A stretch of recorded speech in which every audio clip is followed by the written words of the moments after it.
conic function. Conic function is called conic section. The reason is they are all the cross section of the 3D object is a symmetric cone.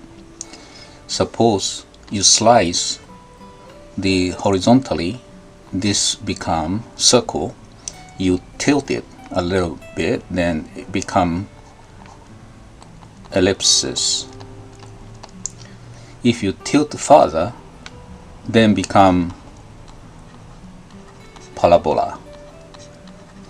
And if you go vertical, then it's become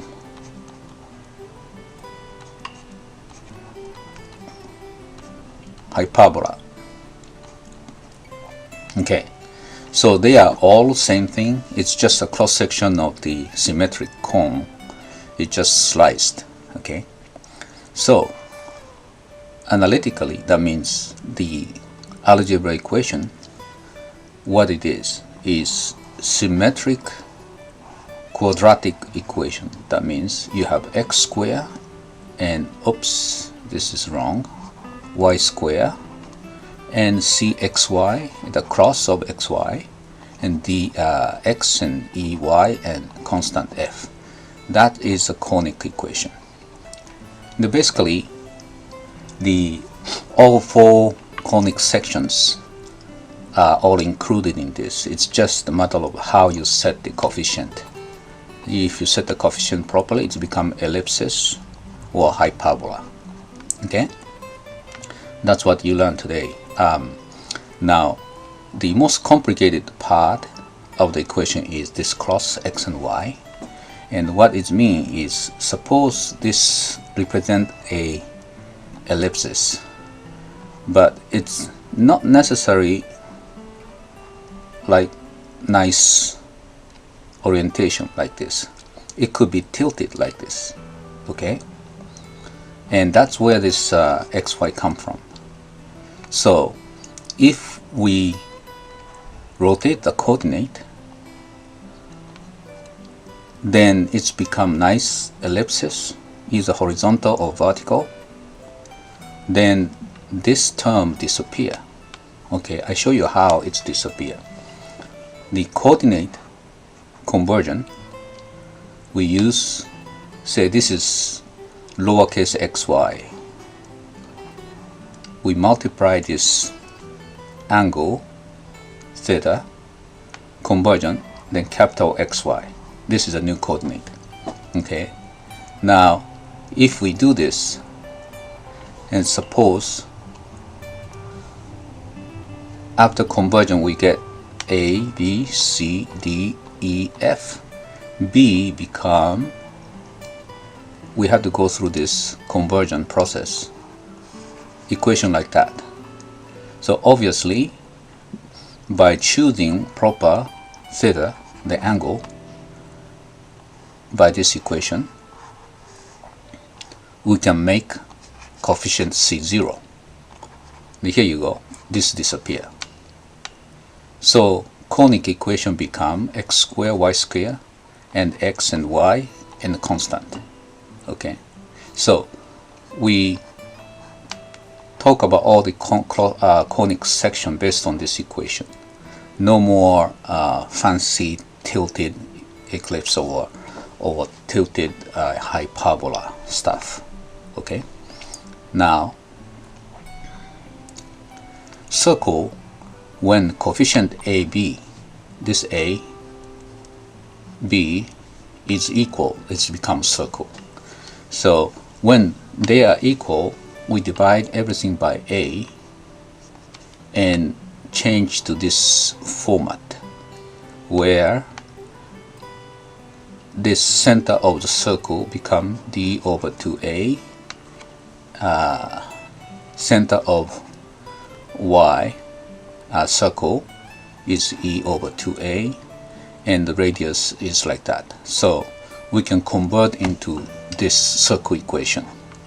Okay, so A and B, if they are equal, we can change this conic equation. Oops, it's outside. This conic equation into circle equation. Okay. Now, if A and B are different, and both are either negative or positive, same sign, then we can change conic equation into this format, and that gives ellipses. And this is the ellipses vertex. This is the vertex. Okay, so we have a focus, vertex, and go vertex. Vertex, if ellipsis is like this is vertex, and co-vertex, and the focus. Focus is something very it's a very strange characteristic on this conic section. The light, the parallel light come in and hit the wall, and it's reflected. It's going to the single location, single point. That's a focus. And we can see focus in ellipses, hyperbolic, the public functions.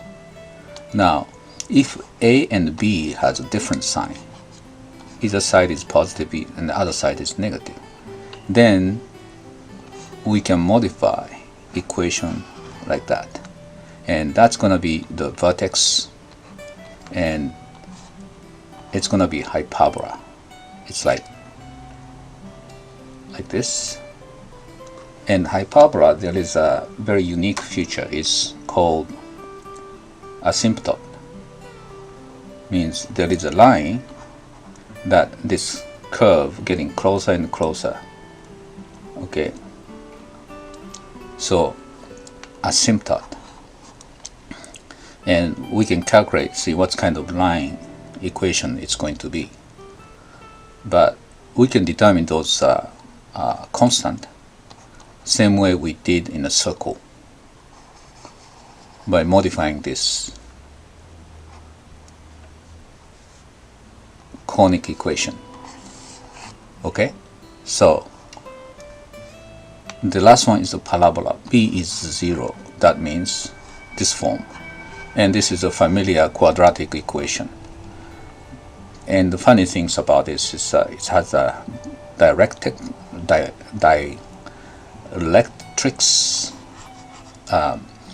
something like when you have equation and lights come in, it's go to the focus point. This length is the same. That means it's kind of virtual image.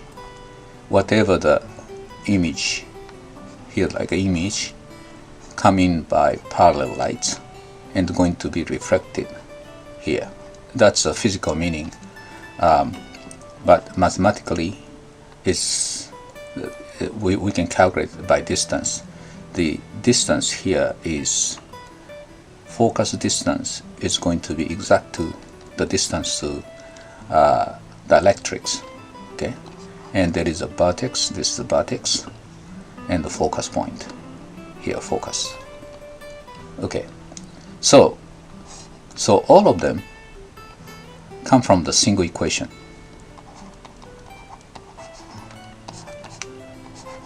So just studying a single equation, you can get all of them, and we can get into the details. But basically, that's what it is. Today, we learn that after we rotate coordinate, this term disappear and become simple quadratic equation, symmetric, x and y symmetric, and depend on coefficient, it becomes circle or ellipsis, hyperbolic, or parabola. Okay, so that's all you need to know about the conic. When you learn in school, that just remember all overall picture, that there's nothing more to it. Okay, I hope you enjoy listening this, and please check out the subject. We have other videos. Thank you.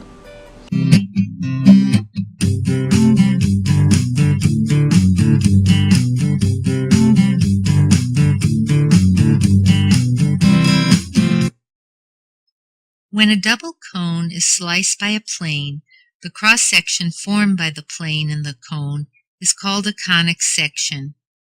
The circle, ellipse, parabola, and hyperbola belong to this family of curves. Some are closed and some are open-ended shape. But they are all in a family of similar equations. Let's start with the circle. A circle is expressed by the elegant symmetric equation you see on the screen. When the center of a circle is offset from the origin of the coordinate system, simply include the coordinates of the new center of the circle in the equation, as you see on the screen. It is a nice symmetric function. It is easy to figure out both the x and y intercepts. Plug in x equals 0 or y equals 0 and obtain the intercepts. Exactly. Now, an important part of this equation is that you have x squared and y squared in the same equation, and they both have the same sign. Both have the same sign? What happens when they both do not have the same sign? You get a hyperbola.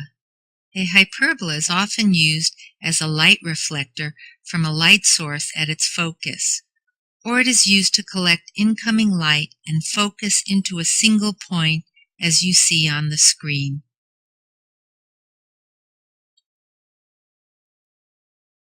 There are many terminologies on the screen.